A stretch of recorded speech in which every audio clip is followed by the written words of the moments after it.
Let's dive in. We're tackling unsolved mysteries today. The cases that just keep everyone guessing. The ones that make you go, huh, how did that happen? Exactly. And we've got a ton of sources, articles on solved cold cases, Yeah. articles specifically about ones that are still unsolved. We even found a deep dive YouTube video all about the theories surrounding Flight MH370. Oh, yeah, that one. So if you're into mysteries, those what-if moments, you're in the right place. Because sometimes cases stay mysterious for years and then, bam, new evidence or technology changes everything. It's true. That's what makes it so interesting. Like, take DNA analysis, the article from forensics colleges about those 10 cold cases cracked wide open. DNA is incredible, not just for finding the bad guys, but for proving someone innocent. Huge. Remember the Golden State Killer case? This guy terrorized California. Oh, for over a decade. But they used public genealogy databases, matched the crime scene DNA to distant relatives. And boom, they got Joseph James D'Angelo. Yeah, but then it sparks this debate, right?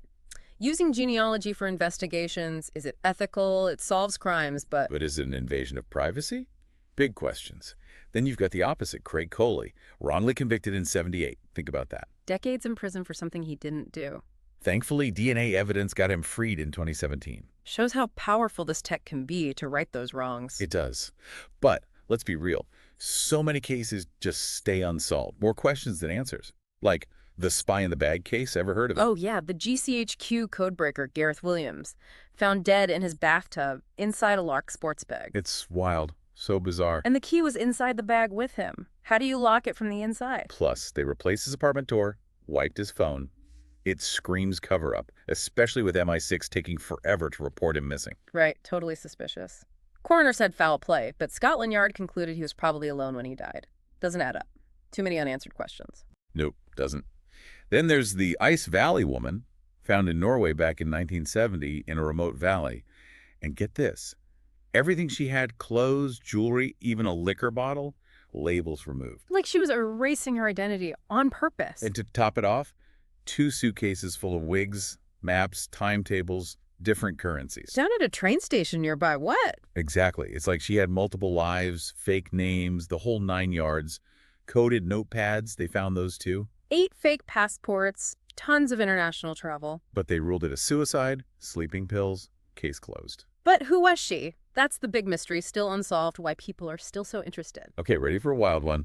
The monster with 21 faces sounds like a comic book villain, right? But this was a real gang in Japan, mid-'80s, terrorized the candy industry. They send cryptic messages, even kidnapped the president of the Glico Candy Company. And they were caught on camera planting poison candy. Yeah, the videotaped man became the face of the gang. It was huge news. Can you imagine poison candy on the shelves? But then after over a year of this, they just vanished. No trace, nobody knows who they were, where they went, crazy. The planning, the audacity, and then poof, gone. Makes you wonder, right? All these cases, so different, but they share that lack of answers. It's that what-if feeling, the need to know the truth. It's human nature, isn't it? To want to understand, to figure things out, especially when things seem so chaotic and unpredictable. Definitely. And you know what's even more baffling? Sometimes people just disappear. Like Flight MH370, a Boeing 777, just gone from radar. We'll get into that right after, well, no breaks on this deep dive. We're going straight into it. MH370, it captivated the world, didn't it? And even 10 years later, people are still debating, coming up with theories.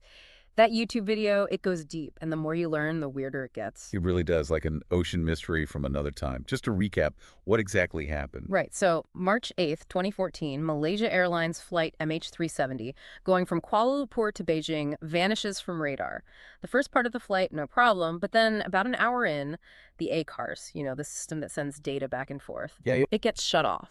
But the plane stayed on course for a bit after that, which is odd. Okay, already sounds fishy. The ACARS doesn't just switch off, does it? Not normally, no. Someone would have to go into the avionics bay, turn it off manually, or there'd have to be some major event, a fire, something damaging the wires.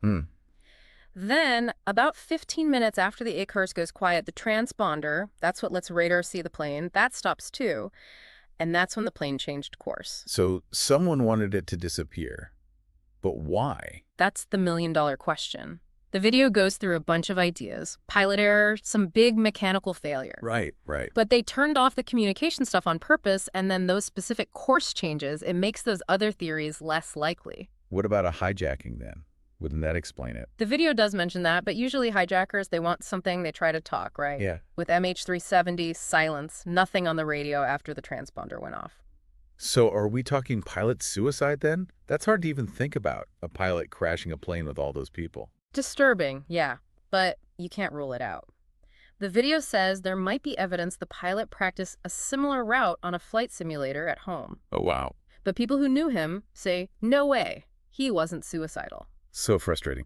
We have all this data, clues, but no real answers. Didn't they use satellite stuff to find it? They did pings from satellites, narrowed it down to the southern Indian Ocean, but even after huge search efforts, nothing conclusive, no wreckage, no black boxes. I remember the ghost flight theory, too. What was that all about? That one says maybe the pilot, I don't know, medical emergency, hypoxia, something like that, and the plane just kept flying on autopilot until it ran out of fuel. But wouldn't it have flown straight then? They Yeah. found evidence, of course, changes, right? Exactly. That's why this newer theory from these two French experts is interesting. They think the plane was flown the whole time, like the pilot was trying to avoid being found, and he glided way farther than anyone thought. So they could be searching in the wrong place entirely. That's incredible and so frustrating for the families. It is. And now there's talk of reopening the search, using new tech, covering more area. At least it's a chance, however small, for some answers. MH370, it shows how huge and unforgiving the ocean is, and how, even with all our tech, some things stay hidden. Speaking of mysteries that never seem to end, the disappearance of Jimmy Hoffa, the Teamsters guy. Super powerful, controversial. That one's like straight out of a movie. Totally. Gone in 1975, it's almost legendary at this point. Power, secrets, organized crime, the whole package. Yeah, he was last seen at a restaurant near Detroit, supposed to be meeting two guys, mob connections. And they said, nope, never happened. And Hoffa just vanished, never seen again. No trace. Nothing. Theories all over the place. Most people think it was a mob hit buried somewhere around Detroit, or worse. Amazing how a case from the 70s can still hold people's attention. Is it the mob thing, nobody, or just Hoffa himself? Probably all of it. The mystery, the unanswered questions, that whole world he was part of. It makes people wonder. Sometimes the truth gets buried right along with the victim. All we have is speculation. Makes you think. And that brings us to unsolved mysteries in general, how they stick with us. That Wikipedia list, murders from 2000 to now, unsolved.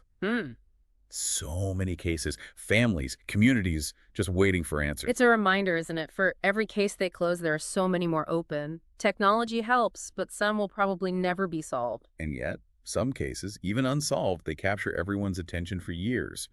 The boy in the box, found in Philly back in '57, Amber Hagerman, the Amber Alert system is because of her. Those cases, they become part of our memory, and I think it's the questions, the human side of it, wanting to believe we could solve it someday. That's why they stay with us. Like in that Reader's Digest article all about famous cold cases, and then you have the Citizen Sleuths. The SchoolTube video talked about that too. Online communities, true crime, has become this hub for sharing info, theories, even helping with investigations sometimes. It's amazing. That video mentioned a case where a YouTube video actually helped catch a killer. It shows the power of people working together. The internet connecting everyone. Those communities get criticized, armchair detectives and all, but sometimes they find stuff the pros miss. We're all puzzle solvers at heart, right? Right. We want the truth. Maybe it makes the world feel less chaotic. These unsolved mysteries, they're tragic, but they show us that we don't know everything. Secrets, stories that haven't ended yet. And maybe that's the appeal. They make us think, look at evidence, except that we might never know for sure. They remind us that we're vulnerable, that life is fragile, and that some things will always be a mystery. We've gone through so many unsolved mysteries, each one with its own twists and turns. The spy in the bag, all those questions, and Flight MH370 disappearing like that. It really makes you think about how much we don't know. You know, it's strange. They're all so different, but there's that common thread. A missing person, a death that doesn't make sense, a crime nobody can figure out. It leaves you with this feeling like something's not right, something's hidden. Like a puzzle, right? We have some pieces, but not all of them. And that's what makes us want to keep looking, keep asking, trying to make sense of it. Our brains, they want answers, closure. We need explanations, and when we don't have them, it bothers us. It's like even with all our technology, all our knowledge, there are still things beyond our understanding, things we can't control, events that don't make logical sense. It's humbling, isn't it? These mysteries, they show us our limits, the vastness of what we don't know, the power of mystery itself.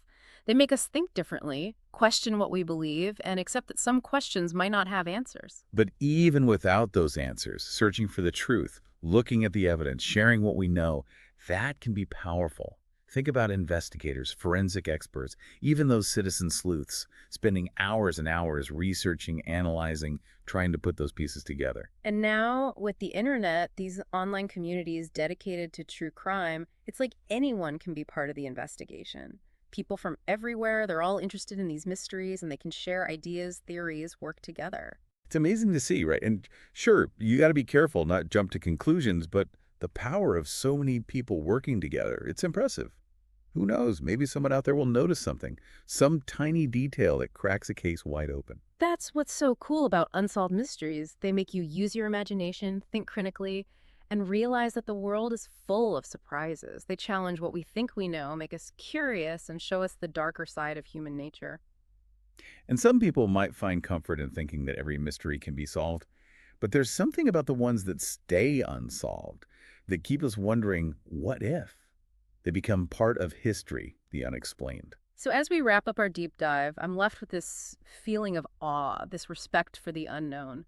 These cases, yeah, they're often sad and disturbing, but they show us that we still have so much to learn, so much to question about the world and about ourselves. Absolutely. And if you're listening and you're hooked on these mysteries, dive deeper into the cases we talked about today, read those articles, watch the videos, check out those online communities. You never know what you might find.